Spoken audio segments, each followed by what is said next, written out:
A gente confia na ciência o tempo todo, né? No remédio que a gente toma, no GPS que guia a gente, na previsão do tempo. Mas o que é ciência, afinal? O que faz uma ideia ser científica e, sei lá, a astrologia não ser? E essa tecnologia que está na nossa mão agora, ela é só uma ferramenta neutra ou ela está, assim, meio que moldando a nossa sociedade, as nossas escolhas? Para a gente mergulhar nessas águas mais fundas, a gente está com um material excelente aqui, trechos do livro Filosofia da Ciência, da série Investigação Filosófica. E olha, vale um parêntese rápido, essa série é uma iniciativa fantástica. Eles estão traduzindo para o português verbetes super importantes da Stanford Encyclopedia of Philosophy. Basicamente estão colocando o debate filosófico de ponta ao alcance de todo mundo aqui no Brasil. É sensacional. Então, a nossa missão hoje é desvendar as grandes ideias desse material. A gente vai começar tentando entender por que é tão difícil traçar aquela linha que separa ciência de pseudociência. Depois, vamos ver como a ciência na prática é uma atividade humana, sabe? Cheia de valores, de colaboração. E, por fim, vamos questionar essa ideia de que tecnologia é só ciência aplicada. Vamos ver que o buraco é bem mais embaixo. Vamos nessa? Para começar, uma coisa que o material deixa bem claro é que essa separação assim, super rígida entre ciência e filosofia é bem recente. No começo era tudo meio que a mesma coisa. Pensa, por exemplo, nos filósofos pré-socráticos, lá na Grécia Antiga. Eles não estavam só viajando na maionese. Eles estavam fazendo as primeiras perguntas sobre do que o mundo é feito. Água, ar, átomos. Isso é o embrião da química, da física e, claro, tem Aristóteles, né, que no século IV a.C. já estava lançando as bases do que viria a ser a lógica, a física, a biologia. E essa origem em comum já joga a gente direto num dos problemas mais clássicos e, para ser sincero, mais frustrantes da filosofia. O tal problema da demarcação. Como que a gente cria uma regra clara, para dizer, isto aqui é ciência, aquilo ali não é. E aqui o material aponta para uma coisa que eu acho genial, um paradoxo mesmo. Um paradoxo, como assim? Pensa comigo. Se eu te perguntar exemplos de pseudociência, o que você diria? Astrologia, criacionismo, talvez homeopatia? Sim, com certeza. Existe um consenso social enorme sobre o que não é ciência. A gente meio que sabe o que é pseudociência quando a gente vê. O paradoxo é esse. Enquanto na prática a gente concorda, no campo da teoria, os filósofos, eles não conseguem chegar a um acordo sobre qual é a regra que a gente usa para fazer essa distinção. É um consenso na prática com um caos teórico por trás. Nossa, isso é muito surpreendente. A gente pensa que existe uma definição de dicionário, um checklist, mas a verdade não tem. E o material até cita algumas tentativas de criar esse checklist, né? Tipo a do sociólogo Robert K. Merton, lá nos anos 40. Exato. Os 4 imperativos institucionais. A ideia do Merton não era nem ser um filósofo, era mais descrever o ethos, sabe? O espírito da comunidade científica. E ele propôs 4 normas. A primeira é o universalismo. Ou seja, não importa se a teoria veio de um gênio premiado ou de um estudante desconhecido. O que vale é a evidência. Os critérios são impessoais. Certo. O argumento tem que valer por si só. Faz todo sentido. E a segunda? A segunda ele chamou de comunismo, mas o texto sugere que um termo melhor hoje seria comunalidade. A ideia é que as descobertas científicas são um produto social, sabe? Pertencem a toda a comunidade, o conhecimento é de todo mundo. E isso, claro, bate de frente com a lógica de patentes, de propriedade intelectual. É uma tensão que existe até hoje. Totalmente. E as outras duas, quais eram? A terceira é a imparcialidade, que seria um esforço institucional para que os cientistas deixem de lado suas paixões, suas ideologias, interesses pessoais na hora de pesquisar. E a quarta é o ceticismo organizado, que é a ideia de que a ciência tem permissão e até o dever de questionar tudo, inclusive as crenças mais sagradas de outras instituições, como a religião ou o Estado. Ok, parece uma lista de ideais muito boa, mas funcionou como critério de demarcação na prática? Então, segundo o material, não muito. Os filósofos da época acharam a abordagem do Merton um pouco sociológica demais, talvez até ingênua, sabe? simplificada, mas o texto deixa uma provocação no ar. Será que a gente não descartou as ideias dele cedo demais? Talvez o potencial dele não seja criar uma regra fria, mas sim nos ajudar a entender a cultura, a vibe que torna a ciência tão poderosa, mesmo sendo praticada por humanos cheios de falhas. Essa ideia de cultura é um gancho perfeito. Porque se não tem uma regra mágica, talvez a resposta esteja em como a ciência é feita na prática. E a prática de hoje é muito diferente da do passado. O material fala da Big Science, a grande ciência. Não é mais um gênio sozinho no laboratório, né? A gente está falando de projetos como o genoma humano, ou o LHC, o acelerador de partículas. São milhares de cientistas em dezenas de países, todos colaborando. Exatamente. E isso cria um problema filosófico completamente novo e fascinante. A ciência que a gente aprende na escola é baseada na ideia de verificação, de não confiar, mas de checar os dados por conta própria. Mas como você checa quando um artigo científico tem 300 autores de 50 instituições diferentes? E cada um é especialista numa parte minúscula do todo. Nossa, é verdade. Você não tem como refazer o experimento inteiro sozinha. Então, no fim das contas, tudo se baseia em confiança. Em grande parte, sim, a confiança se torna a moeda corrente da Big Science. Você confia que o time do outro laboratório calibrou os instrumentos do jeito certo, que o estatístico usou o método correto, que os dados brutos não foram, sei lá, maquiados. O texto até coloca uma pergunta que é crucial. Quem é o responsável pela integridade de uma pesquisa quando ela é, e a citação é ótima, radicalmente colaborativa? A responsabilidade acaba se diluindo. Isso é meio assustador. E me parece que abre a porta para um outro elemento que a gente gosta de pensar que não existe na ciência: os valores.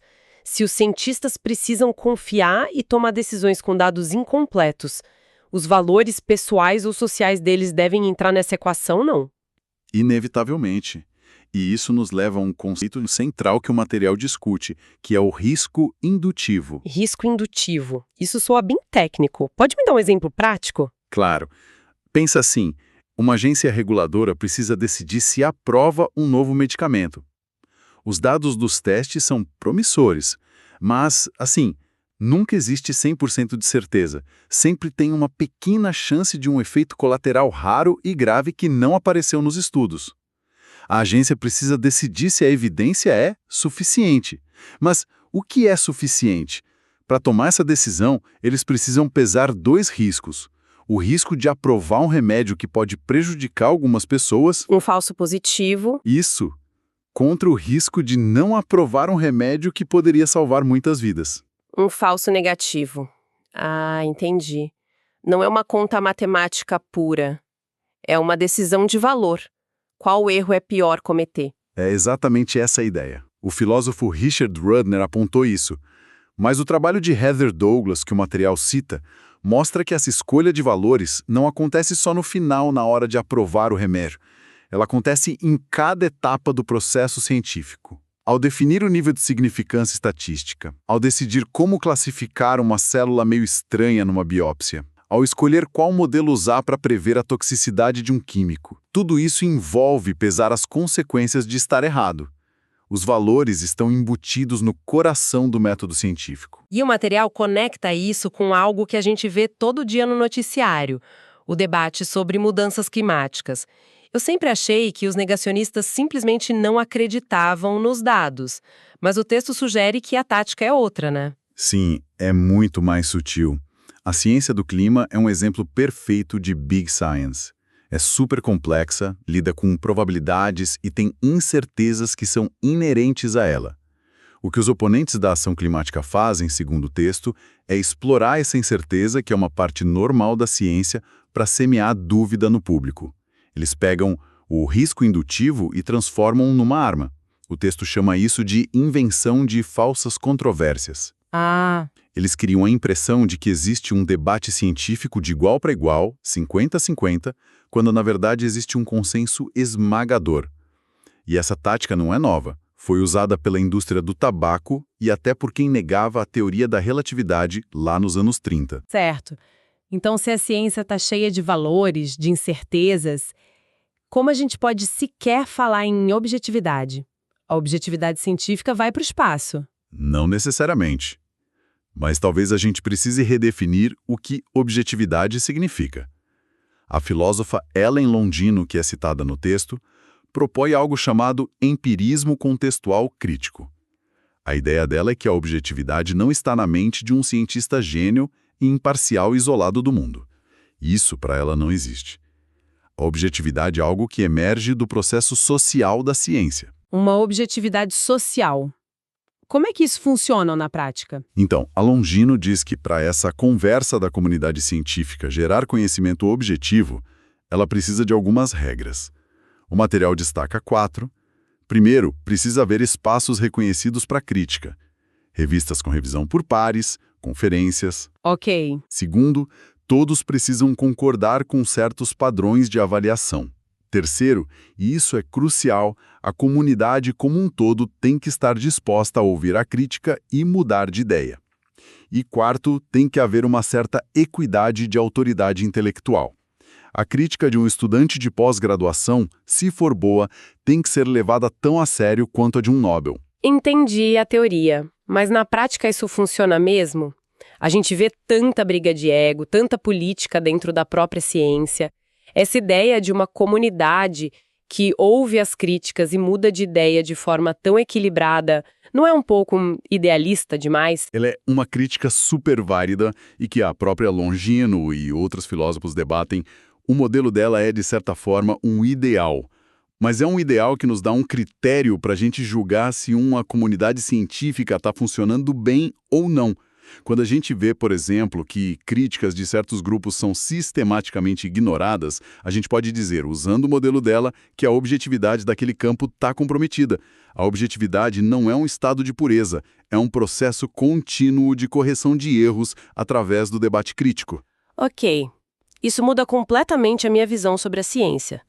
Mas se a ciência é tão social e cheia de valores, o que isso significa para a tecnologia?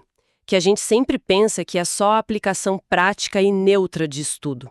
A tecnologia também carrega esses valores. Ela não só carrega, como ela amplifica. Essa ideia de que tecnologia é só ciência aplicada é uma simplificação perigosa. E o material se esforça muito para desconstruir isso. A filosofia da tecnologia é um campo por si só. E é um campo antigo, pelo que o texto indica, né? Sim, desde a Grécia Antiga. O Demócrito dizia que a gente aprendeu a tecer com as aranhas e a construir com as andorinhas. Aquela ideia de que a tecnologia imita a natureza. O Aristóteles fez aquela distinção clássica entre objetos naturais que mudam por um princípio interno e os artefatos, que são mudados por um agente externo, o artesão. Por muito tempo, a visão foi super otimista, como a do Francis Bacon, no Renascimento, que via a tecnologia como a chave para o progresso humano. Mas aí veio a desconfiança. Exato. O texto marca um ponto de virada com o livro Erewhon, de Samuel Butler, de 1872. Peraí, 1872, tipo, antes mesmo do carro ser uma coisa comum, já tinha gente com medo do Exterminador do Futuro. Basicamente, sim. É um dos primeiros registros dessa ansiedade moderna, de que as nossas criações podem evoluir e se virar contra a gente. O medo da superinteligência artificial não nasceu no Vale do Silício, ele é bem mais antigo. E como a filosofia moderna olha para a tecnologia? É diferente dessa visão mais literária? Sim, a abordagem analítica, que o material detalha, tenta abrir a caixa preta da engenharia. E aqui está a distinção fundamental que o texto nos dá. A ciência busca entender como as coisas são. A engenharia e a tecnologia se preocupam com como as coisas devem ser. É uma atividade normativa, prescritiva. Como as coisas devem ser. Isso significa que toda tecnologia tem uma moralidade embutida nela. Exatamente. A atividade central da tecnologia é o design. E design é um processo de decisão. É uma racionalidade prática que envolve equilibrar valores que entram em conflito. O exemplo do carro no material é perfeito. O engenheiro precisa decidir. Mais segurança significa mais peso, mais aço. o que aumenta o consumo de combustível e prejudica o meio ambiente. Certo. Mais sustentabilidade significa um carro mais leve, talvez menos seguro numa colisão. Não existe uma resposta puramente técnica ou matemática para isso.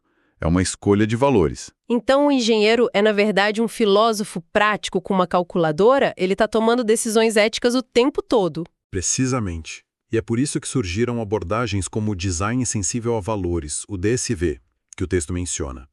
A ideia é parar de pensar na ética como algo que a gente analisa depois que a tecnologia já causou um problema. O DSV propõe integrar a discussão sobre valores, privacidade, justiça, segurança, sustentabilidade, desde a primeira linha de código, desde o primeiro rascunho do projeto. É uma tentativa de tornar essas escolhas éticas explícitas e deliberadas, e não acidentais. Certo, depois dessa nossa conversa toda, o que fica para mim são algumas ideias bem fortes. A primeira é que a ciência não é um método único, infalível. É uma prática humana, social, bagunçada até e fascinante, moldada por valores e pela história. A fronteira com a não-ciência é muito mais interessante e nebulosa do que a gente imagina. A segunda é que a tecnologia nunca é neutra. Cada aplicativo, cada objeto, cada sistema carrega no seu design uma visão de como as coisas devem ser. E isso cria possibilidades para uns e barreiras para outros. E a terceira, que amarra tudo, é que tanto a ciência quanto a tecnologia dependem fundamentalmente de colaboração, de confiança e de crítica para poderem avançar de forma responsável. Isso nos deixa com uma pergunta para refletir, que emerge diretamente do material que a gente analisou. Se a gente aceita que a ciência e a tecnologia são inevitavelmente guiadas por valores, e se a gente vive em sociedades com uma pluralidade de valores, muitos deles em conflito, a questão que fica é: como a gente pode garantir que a direção da pesquisa e do desenvolvimento tecnológico seja decidida de uma forma mais justa e democrática? Como a gente garante que ela reflita os interesses de toda a sociedade e não apenas os valores de quem tem mais poder ou mais dinheiro para financiar a pesquisa? Essa, talvez, seja a grande questão filosófica e política do nosso tempo.